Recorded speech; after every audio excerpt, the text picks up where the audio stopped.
10 પથરીમાં તમારી પાસે છે ને નિરપેક્ષ ને બધું નથી છે હશે गुजराती भी पीछे हिंदी भी अनुवाद है।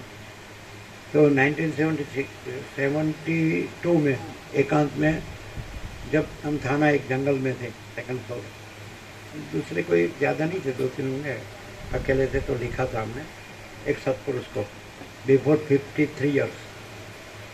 वो लेटर जो है वो निरपेक्ष है। उसको 1 बार 2 बार 3 बार ऐसा पढ़ते रहेंगे तो आपको पूरा उसका प्रकाश हो जाएगा। और बस यही है परम प्रकाश। हूँ परम प्रकाश, परम आनंद, परम शांति छूँ। हूँ अनंत प्रकाश, अनंत आनंद, अनंत शांति छूँ।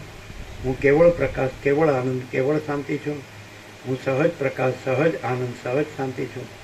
हूँ अखंड प्रकाश, अखंड आनंद, अखंड शांति छूँ।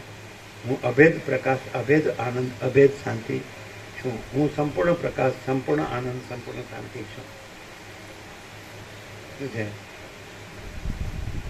क्लियर है?